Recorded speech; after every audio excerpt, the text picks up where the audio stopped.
अद्विक को blood cancer है। उसके माँ बाप उसके इलाज कराने में असमर्थ हैं। इन्हें आपकी एक छोटी सी मदद की जरूरत है। डिस्क्रिप्शन में दिए हुए लिंक पर जाएं और अद्विक की उम्मीद बने।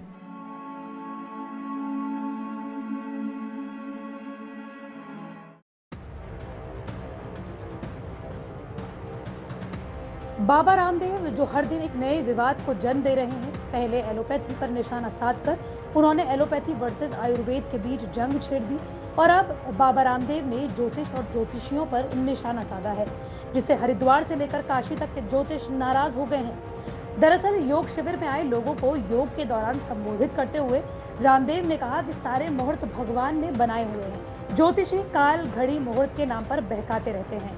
ये भी पूरे 1 लाख करोड़ रुपए की इंडस्ट्री है। बैठे बैठे ही किस्मत बनाते हैं। जब मोदी जी ने 500 और 1000 के नोट बंद किए तो किसी को नहीं पता चला। किसी ज्योतिष ने ये नहीं बताया कि कोरोना आने वाला है। किसी ने ये नहीं बताया कि इसके बाद ब्लैक फंगस भी आने वाला है। बाबा रामदेव यहाँ भी अपनी बनाई दवा कोरोना का गुणगान करना नहीं भूले।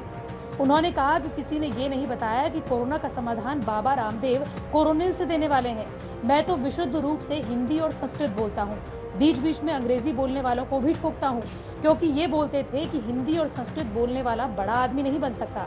अब हिंदी और संस्कृत बोलने वालों ने ऐसे झंडे गाड़ दिए हैं कि सब कहते हैं कि हिंदी पढ़नी चाहिए, संस्कृत पढ़नी चाहिए। आगे गुरुकुल में पढ़ने वाले ही देश चलाएंगे। 20-25 साल बाद प्रयोग करके बताऊंगा आपको।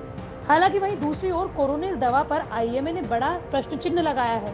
दरअसल आईएमए उत्तराखंड के सचिव डॉक्टर अजय खन्ना का कहना है कि पतंजलि ने कोरोनिल का परीक्षण उत्तराखंड की नदियों में पाई जाने वाली जेब्रा फिश पर किया।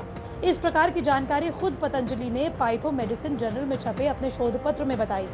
उन्होंने कहा कि नियमानुसार मछली पर परीक्षण की दवा मनुष्यों पर इस्तेमाल नहीं की जा सकती और खास बात यह है कि मछली पर भी ठीक ढंग से ये परीक्षण नहीं किया गया।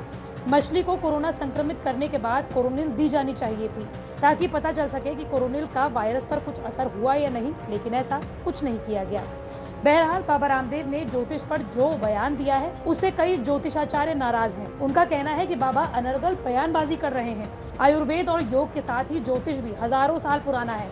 बाबा को इसके बारे में पूरी जानकारी जुटानी चाहिए। उन्हें वेदों और पुराणों का अध्ययन करना चाहिए। प्रतीक मिश्रपुरी, जो कि भारतीय प्राच्य विद्या सोसाइटी से हैं, उन्होंने अपनी राय मीडिया आउटलेट्स के जरिए दी। उन्होंने कहा कि ज्योतिष को वेद का चक्षु कहा गया है। वेद के 6 अंग हैं: शिक्षा, कल्प, व्याकरण, निरुक्त, छंद एवं यानी कि ज्योतिष वेद का अंग है। बिना ज्योतिष के वेद बिना नेत्रों के समान है। यदि कोई व्यक्ति ज्योतिष को नकारता है तो वो हिंदुओं के प्राचीन ग्रंथ वेदों को भी नकारता है। जो वेदों को नकारता है उस पर विश्वास नहीं किया जा सकता, क्योंकि वेदों में विश्वास प्रत्येक हिंदू को है। नारायण ज्योतिष संस्थान के विकास जोशी कहते हैं कि स्वामी रामदेव का बयान तथ्यहीन और आधारहीन है। ज्योतिष हजारों सालों से हमारे ऋषि मुनियों द्वारा दी गई एक धरोहर है, जो कि एक विज्ञान है। जिस तरह आयुर्वेद विज्ञान है, उसी तरह से ज्योतिष भी एक विज्ञान है। ज्योतिष बहुत पुराना शास्त्र है। इस प्रकार से टीका टिप्पणी करना शिक्षित व्यक्ति की पहचान नहीं है। एक तरफ बाबा रामदेव कह रहे हैं कि आयुर्वेद अच्छा है, वहीं दूसरी तरफ ज्योतिष को आडंबर की संज्ञा बाबा रामदेव ने दी है। उत्तराखंड संस्कृत विश्वविद्यालय के डॉक्टर रतनलाल, जो कि ज्योतिष एचओडी हैं, वो कहते हैं कि स्वामी रामदेव का ज्योतिष पर दिया गया बयान निंदनीय है। बाबा हर काम को व्यापारिक दृष्टिकोण से देख रहे हैं। अगर ज्योतिष की ओर इस प्रकार का दृष्टिकोण रखते हैं तो वो हमारे वेदों को नहीं मानते।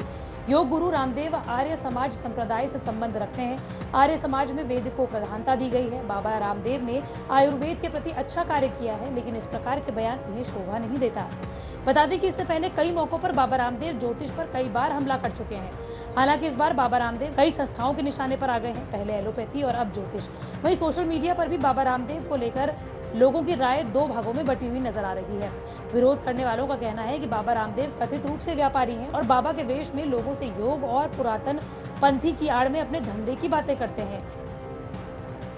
कई लोगों ने कहा कि जब बात व्यापार की आती है तो वो बार बार अपनी ही बातों से पलटते हैं।